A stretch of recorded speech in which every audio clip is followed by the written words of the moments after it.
शाम के सीरिया के जनरल स्टाफ हेडक्वार्टर यानी कि जीएचक्यू पर इसराइल के फजाई हमले ये आप लोग देख रहे हैं। ये क्यों हो रहे हैं? जुलानी की हुकूमत आने के बाद तो इसराइल से कोई पंगा दुश्मनी तो रही नहीं, ना कोई उन्हें रोका गया किसी तरीके से। अमेरिका ने भी उस शाम को एक्सेप्ट करने का ऐलान कर दिया। कहां पे जाके किया? सऊदी अरब के दौरे पे किया। जब 3 अरब ममालिक से 3200 अरब डॉलर लेने थे तो शाम को तस्लीम कर दिया कि नई हुकूमत को हम तस्लीम करेंगे। उसको तस्लीम करने के बाद इनकी पीठ में छुरा घोंपा गया। बशार अल असद बहुत बुरा था, अपने लोगों पे जुल्म करता था और फिरका वाराना फसाद भी करता था, लेकिन उसके होते हुए इसराइल की जरूरत नहीं होती थी कि उसके मुल्क पे हमला करे। अपने घर के शेर को अगर वट्टे मारोगे ना तो मोहल्ले के जो कुत्ते हैं तुम्हारे घर पे राज करेंगे। आज उसी तरीके से मोहल्ले के कुत्ते इसराइल और अमेरिका इन पे राज कर रहे हैं। जिस तरीके से सद्दाम हुसैन को जब वट्टा मारा था सुन्नी शिया तजाद पे, तो तब क्या हुआ था कि मोहल्ले के कुत्तों ने आके इराक को फिर लूटा और नोचा।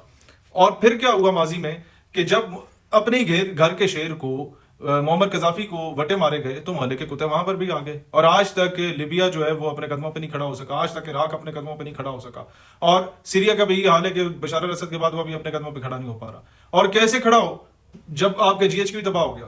तो जब भी आप ये जहन में रखें, सीरिया की जो करंट गवर्नमेंट ये तस्लीम करने के करीब करीब थी इसराइल को, क्योंकि ट्रंप का इन्फ्लुएंस था, ट्रंप का प्रेशर था, वहीं से रिहा होकर आए थे, उनकी ट्रेनिंग लेके आए थे। तो होगा क्या?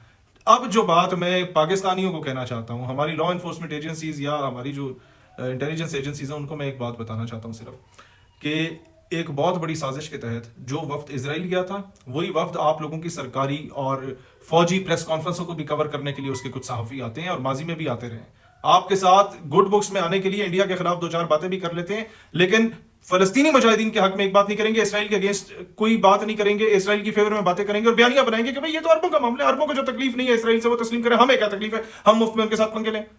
और इसराइल को तस्लीम करने के फजाइल भी बयान किए जाएंगे, सिर्फ इस वजह से कि कल को आपकी इंटेलिजेंस एजेंसीज का कोई सूबेदार रैंक का बंदा, इंस्पेक्टर रैंक का बंदा, या बहुत हो गया कप्तान मेजर रैंक का बंदा भी इनको हाथ ना डाले कि उनको भी तस्वीर दिखा देंगे तुम्हारे तो बड़े बड़ों के साथ हमारे वैसे ताल्लुकात हैं। तो आप लोगों के इन ताल्लुकात को मिस यूज और एक्सप्लॉइट किया जा रहा है, आप तक वो बात पहुंचती भी नहीं है। तो ग्राउंड रियलिटी यह है जो मैं आपको समझाना चाहता हूं, वो ये है कि यही लोग जो इंडियन एजेंट्स जिस तरीके से बीएलए का सहारा लेके सिस्तान और बलूचिस्तान में, ईरानी सूबे में और चाबहार में जिस तरीके से काम तो बजाहिर ईरान के हक में किया जा रहा था कि आपका चाबहार बनाएंगे गवादर के मुकाबले में, लेकिन एंड टाइम पे इन्हीं लोगों ने मोसाद को सारी खबरें दी, सारे वेयर अबाउट्स दिए, और ड्रोन्स जो ईरान के अंदर से ही उड़ के ईरान की सारी क्यादत, फौजी और सिविल क्यादत को शहीद कर गए। वो सारे ड्रोन्स के पीछे कौन थे? वो तमाम एजेंट्स थे जो प्रो इजराइल एजेंट थे। ये बात याद रखिएगा, मेरे अल्फाज पत्थर पे लकीर की तरह लिख दें कि ये जितने लोग आज इसराइल के दौरे कर रहे हैं, इन्होंने आपकी भी सारी वेयर अबाउट्स उनको पहुंचाई होंगी।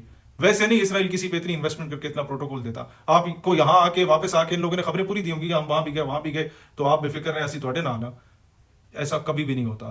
ये अपॉर्चुनिस्ट लोग हैं, इन्होंने हमेशा ज़ायनिस्ट रजीम का साथ दिया है। तो जो कुछ आज सीरिया में हो रहा है, जो कुछ कल ईरान में हुआ, अगर उससे आपने सबक हासिल नहीं करना तो कल को यही कुछ पाकिस्तान के साथ होगा। तो खुदारा ऐसी कुव्वतों से बाज रहें और ऐसी कुव्वतों को नकेल डालें, उनको इन्वेस्टिगेट करें, उनकी ट्रैवल हिस्ट्री निकालें, वो किस किस बंदे से कब कब मिले, कैसे मिले, कहां से फंडिंग आ रही है, कहां से एयर टिकट्स आते हैं, कहां से वीजे पासपोर्ट बनते हैं, ये सारी चीजें निकालें, उल्टा लटका के पूछें इनसे। अदरवाइज, और उसके लिए कोई सबूत चाहिए, कौन गया, कब गया, कैसे गया, हमारे थिंक टैंक ने पूरी 17 पेजेस की रिपोर्ट बनाई, हम आपको देने को तैयार हैं।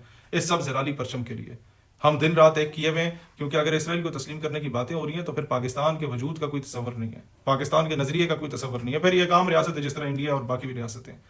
पाकिस्तान जिस आइडियोलॉजी पे बना था, उस आइडियोलॉजी पे सबसे बड़ा हमला यह है कि अगर इस मुल्क में बैठ के ओपनली मीडिया पे बातें शुरू होगी, डिबेट शुरू होगी कि इसराइल को तस्लीम करें ना करें, तो जिन लोगों ने कर लिया उनका हाल भी आप लोगों ने देख लिया, और बाकी फिर अपना हाल भी देख लीजिएगा। अल्टीमेटली आप उसे तस्लीम करने की बात करें, 100 मरतबा खुदा न खास्ता वैसे तो हमारी लाशों से गुजर के ये बात होगी, या हम जेल में होंगे या हम लोग कब्र में होंगे। जेल में भी हुए फिर भी वहां से हम काम चला लेंगे, आपको काम करने नहीं देंगे तस्लीम करने वाला। लेकिन 100 मरतबा खुदा न खास्ता तस्लीम हो भी जाता है ना, अटैक उन्होंने फिर भी आप लोगों पे करना है, आपके न्यूक्लियर एसिड्स पे करेंगे, जीएचक्यू पे करेंगे, पार्लियामान पे करेंगे।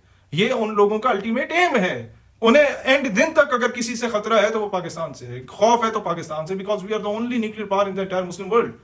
तो बातें मैंने सारी वो कर दी हैं जो कि लोग करते से घबराते हैं, लेकिन for the sake of my national interest, for the sake of national security, मुझे आज नहीं तो कल ये बातें करनी चाहिए थी।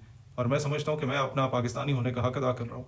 अगर आज मैं नहीं बोलूँगा, अगर आज मैं हकाइक से पर्दा नहीं हटाऊंगा कि आप लोग इनको नकेल डालो, अगर इसकी इंपॉर्टेंस नहीं बताऊंगा, तो कल को आप भी रोएंगे बैठ के, हमने भी बैठ के रोना है, और हमसे हमारा मुल्क और हमारे मुल्क का नजरिया छिन चुका होगा, और आने वाली नस्लें खुद को पाकिस्तानी बताते हुए फख्र महसूस नहीं करेंगी।